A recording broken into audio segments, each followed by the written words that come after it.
Hey, it's Donovan. So we're going to cover some ammo testing, like several different loads, factory loads you can pick up off the shelf for the PTR 91. Stay tuned.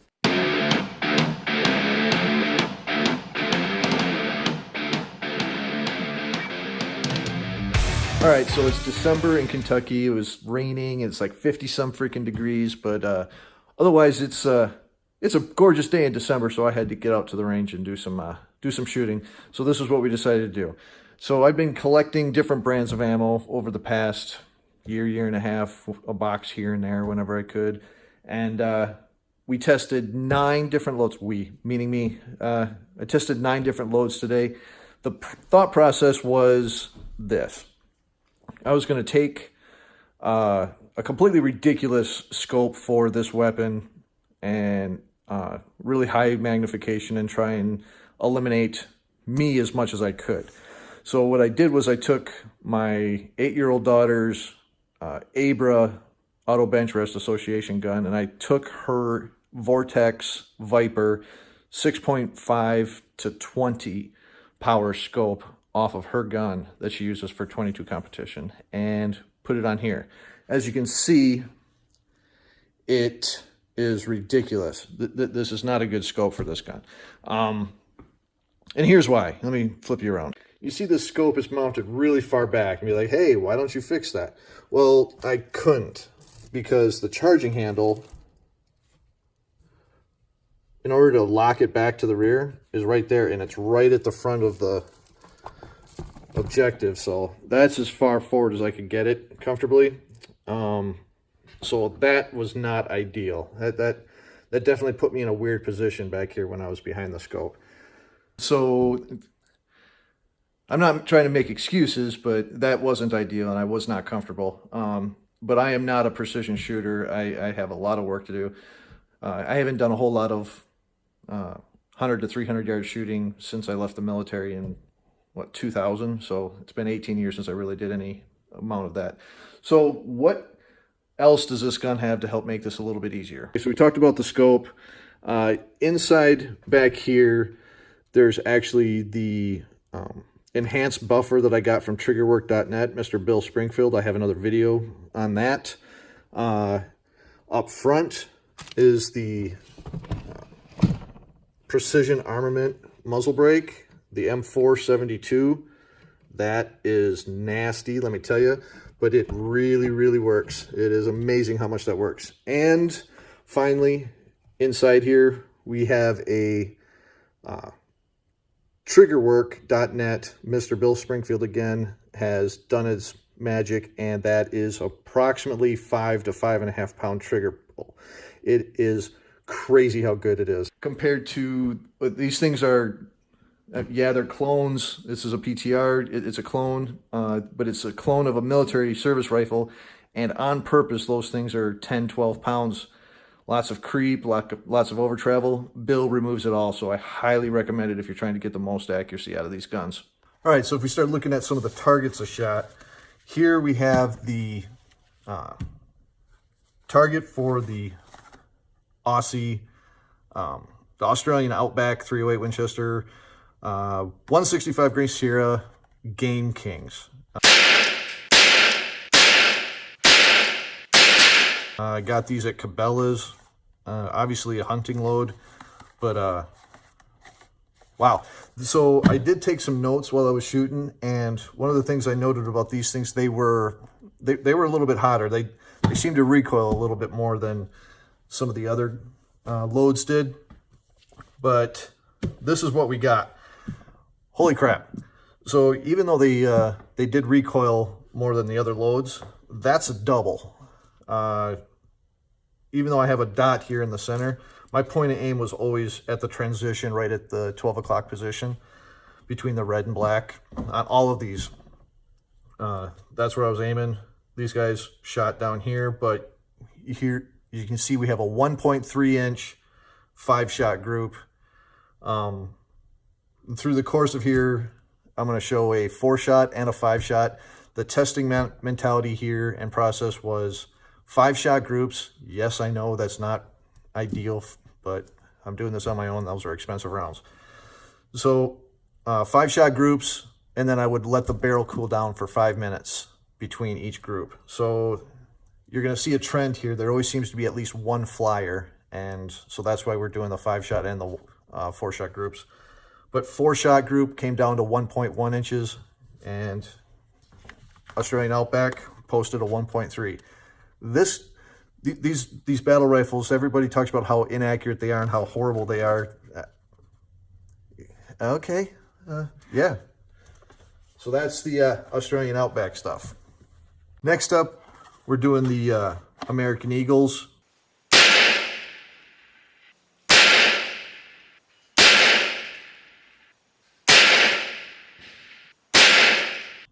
These are open tip match, 168 grain open tip match. You can find these anywhere. So these did not do as well as I had hoped. 5-shot group, we got a 2.5 inches, which is more of pretty much what everybody talks about with these guns, is 2.5 to 4 inches. But if you get rid of that flyer, that was my very first shot out of this, for this ammo. It hit here, and then the rest of them all dialed in right there. Those came down to 1 inch. So it's a trend where the first shot goes off by itself on a cold barrel, and then all the other ones come right in. So that's a 1 inch group that opened up to 2.5 with that 5th round. Next. All right, so next we tried some PPU match ammo. These are 168 grain hollow point boat tails. And I had really, really high hopes for these. These are pretty inexpensive for match ammo, and golly, I really wanted them to do well. But they, as you can see, they didn't do so hot. We got one way up here, we got one way down here. I think this was my first shot. But you know, maybe I have to revisit these because, you know, that one could have been me. I don't know. Again, I'm not very good at this whole long range thing. And so what we ended up with is a 5-shot group of 6.5 inches and a 4-shot of 3 1/4. I really don't know what to say. I really had higher hopes for these, but maybe I'll, next time I go out, I'll bring these out again and see what happens. Next up, we'll do the PMC Bronze. Now, this is really expensive 308 ammo, and since it's PMC Bronze, I really didn't have a whole lot of hope going in for like amazing performance, but they are 147 grain, full metal jacket, boat tails, and look at that. So not too bad for what it is and for being as inexpensive as it is. 5-shot group at 2.4 inches and 4 shots within 1.6. So that is completely adequate ammo for the price. That's pretty nice. Next up, decided to take some pretty common hunting ammo. Again, 308 chambering and power points, 180 grain power points. I'm not a huge fan of Winchester ammo, but they're plentiful, so I decided to test it and see what we get. Here you can see plainly we got a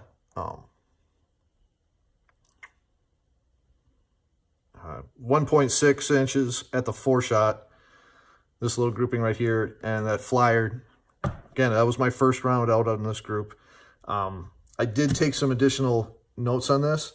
There was a long break because I did some other targets first, and then I had a long break where I had to go down and change targets. So the entire gun was really, really cold. And that's where that round came in for the very first shot. Then the rest of them were at 1.6, but total 5-shot group is 3.2.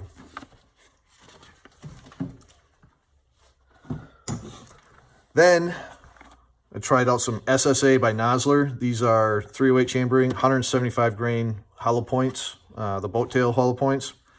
I really wanted these to work really, really well.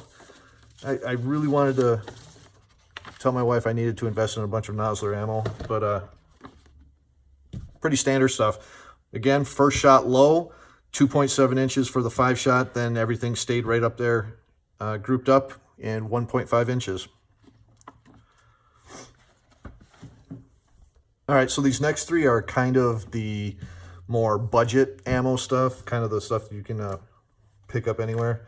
I do have a bunch of these Wolf Classic steel cased 145 grain full metal jacket rounds.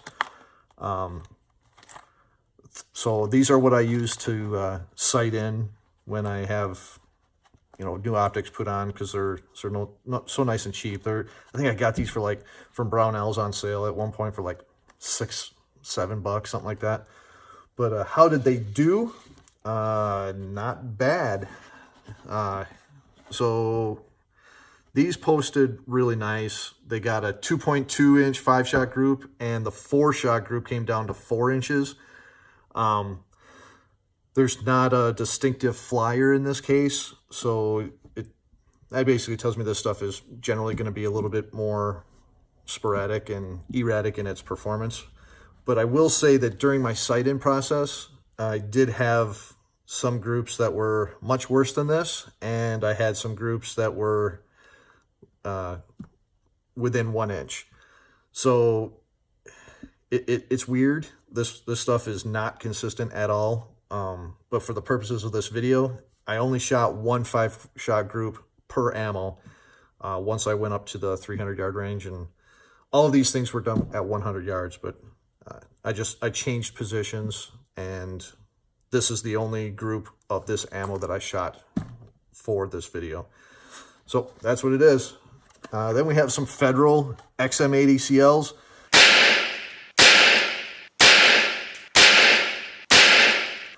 This is plentiful. Pretty much Cabela's has it all the time. 149 grain full metal jacket. It's just, you know, it's got some dividers in there, but there's nothing special about the packaging at all, as you can see. But this stuff, wow, hello, look at that. Look at that. So what exactly is this? It looks like 3 holes there on the bottom, but that's actually 4 holes. The 5-shot group was 1.5 inches. And yes, the top shot was the flyer from the very first bullet. The 4-shot group is just under 1/2 inch. I don't know. When I take this thing back out to do the last couple loads, I definitely will be taking this back to verify, because like I said, with the Wolf steel case stuff, I had some pretty good groups that were pretty tight, that but there was other groups that weren't. So I need to take this stuff back out and find out if it's consistently, you know, at 1.5 inches and less, or if this was just a fluke. But I'm definitely going to keep testing this stuff. But wow, look at that. Whew. And finally, we took some M80 ball ammo that we got from Cabela's. This is 7.62 full metal jacket stuff, pretty standard. And pretty standard expectations on it, and it delivered exactly what I thought it was going to do. 3.5 inch 5-shot group and 2.5 inches for these guys. And again, yes, that was my very first shot. There was no real huge surprises here. A couple minor surprises where I thought ammo would do better than it actually did, or did worse than it actually did. But it is what it is. So let's look at them all.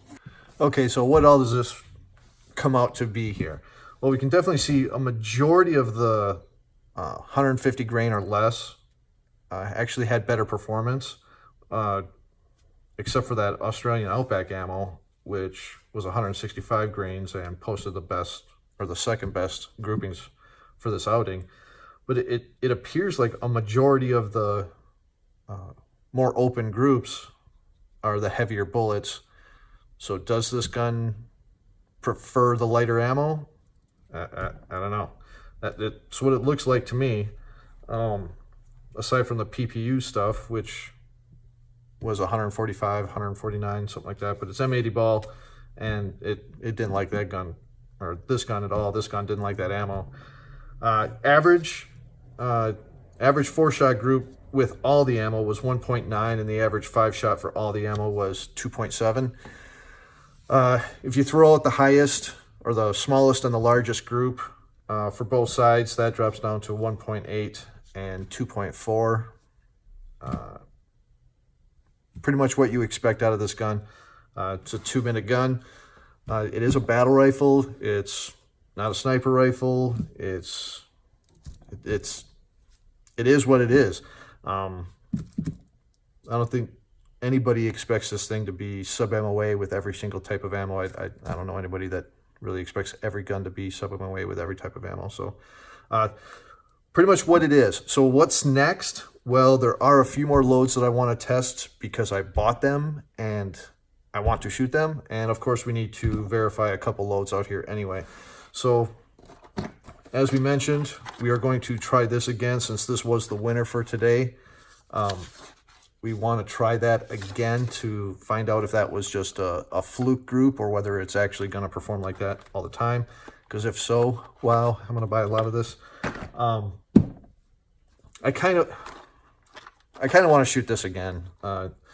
It performed second to worst, but it's still that M80 stuff. Really light grain, so I'm wondering if it was just me. Towards the end of the day, maybe starting getting cold and making some mistakes. So I'm going to try that again.